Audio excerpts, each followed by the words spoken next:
Hello students, today we will learn about the electrophilic substitution reaction of pyrrole, which already I have told you that it is the basic nature of aromatic compounds. Electrophilic substitution reaction में आपने पढ़ रखा है nitration, sulphonation, halogenation, alkylation, acylation, Friedel-Crafts reaction, ये सारे के सारे electrophilic substitution reaction हैं जो कि ऑर्गेनिक कंपाउंड्स में देते हैं ये। तो जो पिरोल है that is also 5 membered heterocyclic aromatic compound. इसमें जो नाइट्रेशन जब हम करते हैं, और आपको ये भी हमने पिछले टर्न पे बताया था कि अल्फा पोजीशन या 2,5 position are more reactive than 3,4 या बीटा पोजीशन।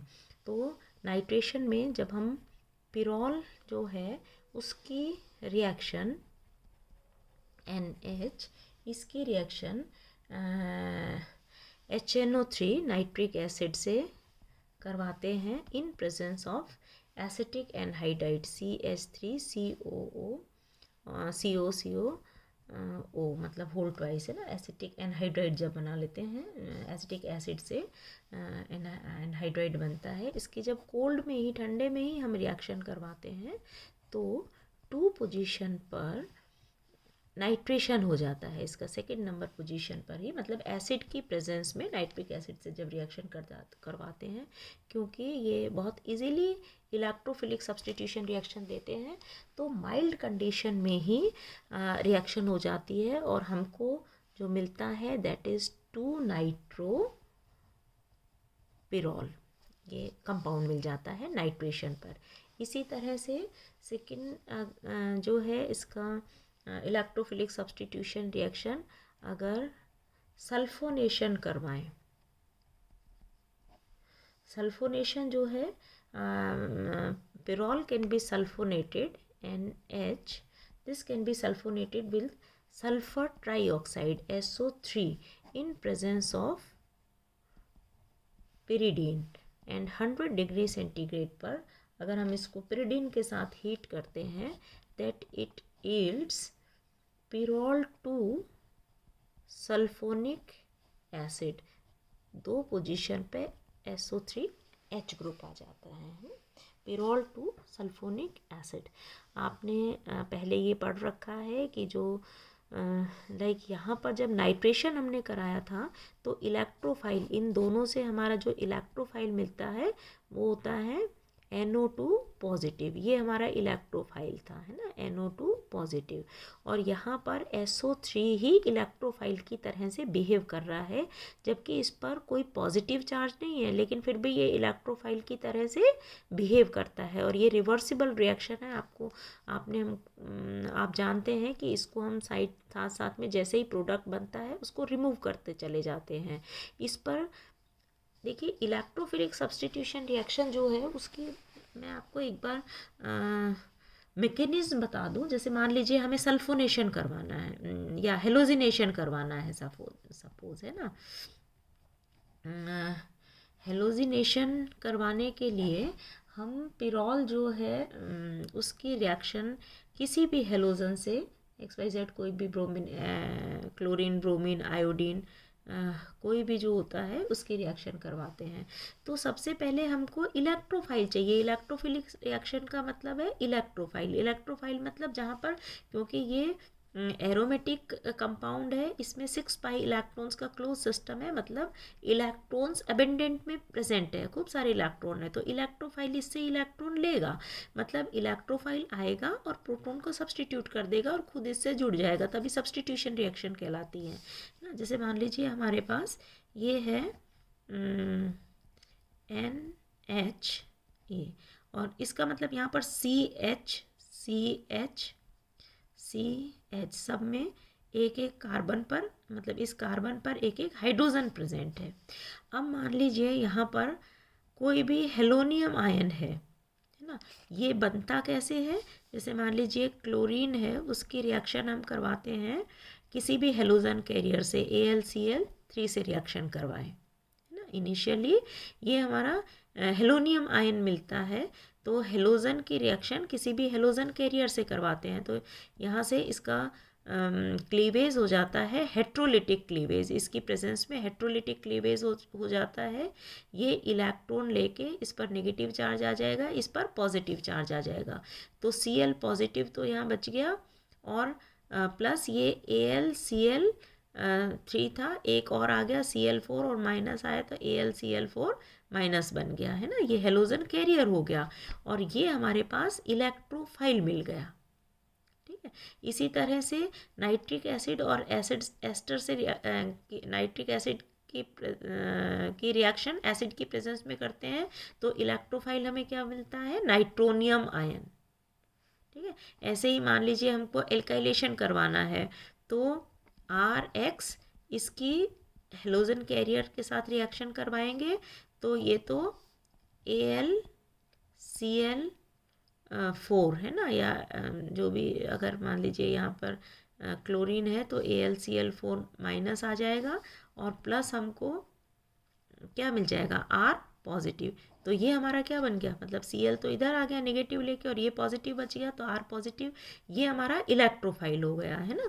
तो इस तरह से हमको इलेक्ट्रोफाइल मेन जो है वो सबसे पहले रिएक्शन मिक्सचर से हमको इलेक्ट्रोफाइल मिलता है, और ये जो भी इलेक्ट्रोफाइल मिले ये इस एरोमेटिक कंपाउंड पर अटैक करते हैं। अटैक अल्फा पोजीशन पर होगा और फिर ये प्रोटॉन का सब्स्टिट्यूशन कर देते हैं, प्रोटॉन को हटा देते हैं और खुद इसमें ऐड हो जाते हैं। जैसे मान लीजिए आपको बेंजीन में, सबसे पहले आपने एरोमेटिक कंपाउंड बेंजीन में हेलोजिनेशन पढ़ा था, तो या एल्काइलेशन, कोई भी इलेक्ट्रोफाइल है जिस पर पॉजिटिव चार्ज है तो वो जुड़ता है तो क्या होता है, बेंजीन का मतलब है CH है ना, सब पर C6H6 होता है ना, तो इस तरह से। अब इलेक्ट्रोफाइल का मतलब है कि ये जो है CH जो है ना, इसमें एक ये नेगेटिव हो गया और ये पॉजिटिव हो गया है ना, इसमें बॉन्ड में इस तरह से है। तो इलेक्ट्रोफिलिक अटैक कौन कैसे होगा, ये जो बॉन्ड इलेक्ट्रॉन है वो एक कार्बन एटम पर आ जाए और इलेक्ट्रोफाइल जो है वो इस पर अटैक कर दे, मतलब कि ये इससे इलेक्ट्रॉन ले ले, इलेक्ट्रोफाइल को इलेक्ट्रॉन चाहिए ना तो ये इससे इलेक्ट्रॉन ले लेगा। ठीक है, इलेक्ट्रोफाइल और एरोमेटिक कंपाउंड जो है उसकी रिएक्शन कैसे होती है, इलेक्ट्रोफाइल से ये इलेक्ट्रॉन ले लेगा तो क्या बन जाएगा, यहाँ पर पॉजिटिव चार्ज, ये डबल बॉन्ड और यहाँ पर इलेक्ट्रोफाइल जुड़ गया और सब पर एक एक एक एक हाइड्रोजन 6 कार्बन एटम पर प्रेजेंट है, राइट। और फिर इसमें ये जो है H हाइड्रोजन बॉन्ड के इलेक्ट्रॉन है, ये इसको इलेक्ट्रॉन दे देंगे, ये H पॉजिटिव फॉर्म में निकल जाएंगे, मतलब रिंग जो है उसका ये सेक्सटेट कंप्लीट हो गया, इलेक्ट्रोफाइल जुड़ गया और ये प्रोटॉन है ये निकल गया। तो हमने क्या किया है, इलेक्ट्रोफिलिक सब्स्टिट्यूशन, इलेक्ट्रोफाइल तो ऐड हो गया और प्रोटॉन निकल गया, इलेक्ट्रोफिलिक सब्स्टिट्यूशन हो गया किसकी प्रेजेंस में, किसी भी इलेक्ट्रोफाइल की प्रेजेंस में। तो नाइट्रेशन जब हुआ था, नाइट्रेशन में इलेक्ट्रोफाइल क्या था, नाइट्रोनियम आयन, तो नाइट्रोनियम आयन यहाँ जुड़ गया और H पॉजिटिव निकल गया। लाइक वाइज सल्फोनेशन में इलेक्ट्रोफाइल क्या है, SO3, हेलोजिनेशन में इलेक्ट्रोफाइल क्या है, हेलोजन, है ना। अब इनमें तो सॉरी है ना, ये इलेक्ट्रोफाइल है तो Cl पॉजिटिव ऐड होगा, है ना।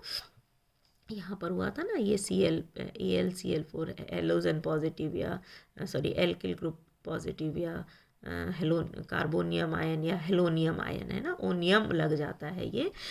यहाँ पर एक आपको ये पहले वैसे आपने पढ़ा हुआ है फर्स्ट ईयर में, जो सल्फर ट्राईऑक्साइड है, क्योंकि ये न्यूट्रल है, इस पर कोई भी पॉजिटिव चार्ज नहीं है, तब भी ये इलेक्ट्रोफाइल की तरह से बिहेव क्यों करता है, क्योंकि सल्फर जो है वो 3 ऑक्सीजन एटम से जुड़ा हुआ है और इनकी इलेक्ट्रोनेगेटिविटी, ऑक्सीजन की इलेक्ट्रोनेगेटिविटी सल्फर से बहुत ज़्यादा है, तो इन पर स्लाइटली नेगेटिव चार्ज आ जाता है ऑक्सीजन पर एटम पर, और सल्फर पर डेल्टा पॉजिटिव चार्ज आ जाता है और ये जो है इलेक्ट्रॉन डेफिशिएंट हो जाता है। तो ये whole species is neutral, but inside the species sulfur is positively charged whereas oxygen is negatively charged, और ये जो है इलेक्ट्रॉन डेफिशिएंट हो गया, इसको इलेक्ट्रॉन चाहिए तो ये रिंग से इलेक्ट्रॉन ले लेता है। इसका मतलब ये अटैक करेगा, जब ये इससे इलेक्ट्रॉन लेगा तो सारा तो न्यूट्रल है ना, नेगेटिव पॉजिटिव तो यहाँ पूरा तो न्यूट्रल है, तो इस पर नेगेटिव चार्ज आ जाएगा, है ना। तो जब ये जुड़ता है इनिशियली तो इस पर नेगेटिव चार्ज होता है, और जब यहाँ से वो प्रोटॉन हटता है तो क्योंकि ये नेगेटिवली चार्ज है वो प्रोटॉन यहाँ पर आके जुड़ जाता है और ये सल्फोनिक एसिड बना देता है। तो पिरोल टू सल्फोनिक एसिड, इस तरह से इसका सब्स्टिट्यूशन हो जाता है। लाइकवाइज अगर मान लीजिए हेलोजिनेशन करवाते हैं पिरोल का, और उसमें sulphonation, chlorination, chlorination, bromination, iodination सब हो जाता है इसमें हेलोजिनेशन में। तो अगर हमारे पास पिरोल है NH और इसका हेलोजिनेशन जो है वो करवाते हैं सल्फ्यूरिल क्लोराइड से SO2Cl2 in presence of ether at 0 degree centigrade temperature पर।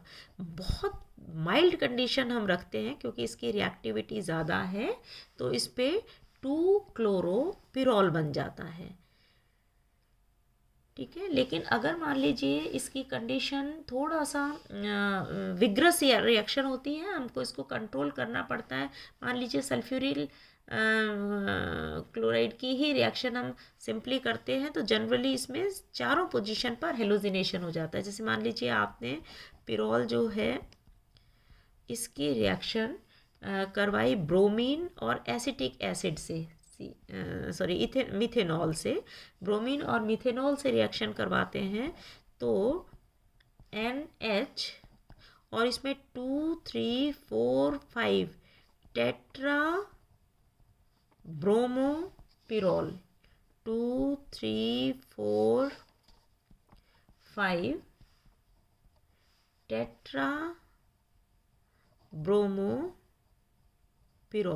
ये बनता है। सब पर हेलुसिनेशन हो जाता है, ब्रोमिनेशन चारों पोजीशन पर हो जाता है। इसी तरह अगर इसका आयोडीनेशन करवाना है NH का तो हम आयोडीन और NaOH इससे रिएक्शन करवाते हैं, और इसी तरह से सभी चारों पोजीशन पर आयोडीन का एडिशन हो जाता है। मतलब 2, 3, 4, 5 टेट्रा आयोडोपिरोल बन जाता है। तो इस तरह से नाइट्रेशन, सल्फोनेशन, हेलोजिनेशन में क्लोरीनेशन, ब्रोमिनेशन, आयोडीनेशन, ये सब इसमें इलेक्ट्रोफिलिक सब्स्टिट्यूशन रिएक्शन ये देता है। इसी तरह से फ्रीडल क्राफ्ट एसाइलेशन इसमें होता है अगर हेलोजिनेशन के अलावा। नेक्स्ट जो है acylation, electrophilic substitution reaction, Friedel craft reaction या एसाइलेशन, फ्रीडल क्राफ्ट एसाइलेशन कहलाता है। इसमें जो पिरोल है इसकी रिएक्शन एसिटिक एनहाइड्राइड से हम करवाते हैं 250 डिग्री सेंटीग्रेड पर, और जो प्रोडक्ट हमें मिलता है NH वो 2 पोजीशन पर एसाइल ग्रुप COCH3 ग्रुप मिल जाता है। मतलब हमारा जो प्रोडक्ट बना दैट इज़ 2 एसाइल या 2 एसिटाइल पिरोल, ये प्रोडक्ट बच जाता है। इसी तरह से इसका एक होता है डाईएजो कपलिंग, ये रिएक्शन भी ये देता है डाईएजोनियम के साथ C6H5 N double bond N positive Cl negative. Weak acidic medium में ये रिएक्शन करवाते हैं और ये डाईएजो ग्रुप का एडिशन हो जाता है N double bond N C6H5। Pyrrole ring जो है उस पर मतलब 2 फिनाइल एजो पिरोल ये हमारा बन जाता है। इसी तरह से रीमर टीमन रिएक्शन ये आपने पढ़ रखी है। CHCl3 एक्वस KOH के साथ रिएक्शन करवाते हैं, डाइक्लोरोकार्बिन इसमें बनता है, और ये रीमर टीमन रिएक्शन में जो है यहाँ पर CHO मतलब 2 पर फॉर्मिल ग्रुप जुड़ गया, 2 फॉर्मिल पिरोल या पिरोल 2 एल्डिहाइड ना, ये हमें कंपाउंड मिल जाता है रीमर टेमन रिएक्शन में। इसी तरह से कोल्बे रिएक्शन, जितने भी इलेक्ट्रोफिलिक सब्स्टिट्यूशन रिएक्शन ये है, क्योंकि इसकी रिएक्टिविटी बहुत ज़्यादा है, तो ये सारे के सारे electrophilic substitution reaction, Kolbe reaction, this is also known as carboxylation, है ना। इसमें जो पिरोल है वो रिएक्ट करता है पोटेशियम कार्बोनेट से K2CO3, है ना, या फिर CO2 के साथ इसको हीट करते हैं, है ना, कुछ भी ले लेते हैं, तो हमें 2 पोजीशन पर कार्बोक्सिलिक एसिड का एडिशन हो जाता है, मतलब pyrrole 2 carboxylic acid COOH, pyrrole पर 2 कार्बोक्सिलिक एसिड जुड़ जाता है। नेक्स्ट, अगर इसका गटरमैन जो है, गटरमैन रिएक्शन भी ये देता है। गटरमैन रिएक्शन में जो पिरोल है उसकी वो रिएक्ट करता है HCN एंड ये आपने पढ़ रखा है सारा HCl, इससे रिएक्शन करवाते हैं तो वही 2 पर फॉर्मिल ग्रुप का एडिशन हो जाता है, 2 फॉर्मिल पिरोल या पिरोल 2 एल्डिहाइड बनता है गटरमैन रिएक्शन में भी। इसी तरह जैसे आपको बताया था एल्काइलेशन की, एसाइलेशन की तरह ही एल्काइलेशन भी होता है।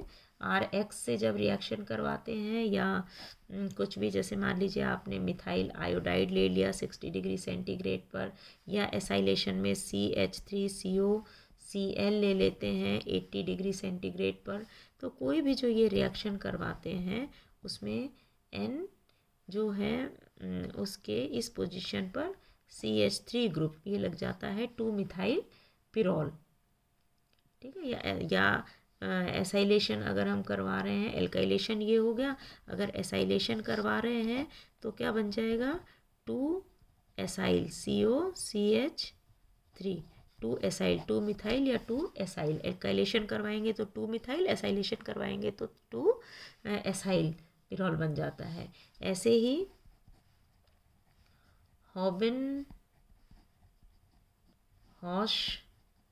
सिंथेसिस अगर ये हम करवाएं, इसमें भी पिरोल जो है उसकी reaction CH3CN and zinc chloride इससे करवाते हैं, तो यहाँ पर C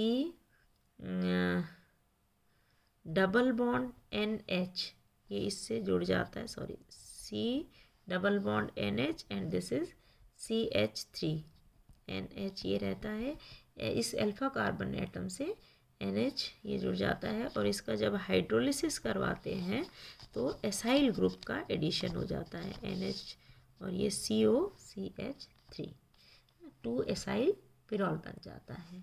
इसी तरह से इसका सारी ये रिएक्शंस देता है। अगर मानिक रिएक्शन देखें इसकी तो पिरोल जो है NH उसकी रिएक्शन फॉर्मेल्डिहाइड HCHO और सेकेंडरी एमीन मीन्स NH, और मान लीजिए मिथाइल ग्रुप है तो ये इसके साथ रिएक्शन करता है, और मैनिक रिएक्शन में यहाँ पर CH2N di methyl CH3 NN di methyl amino group है, ये NN डाई मिथाइल जुड़ गया है ना, NN di methyl amino group जो है वो इसमें जुड़ जाता है और ये कंपाउंड बनता है। इसी तरह से है इसका एक्सटेंशन ऑफ रिंग। बाकी रिएक्शंस नेक्स्ट लेक्चर में देखेंगे। Good day.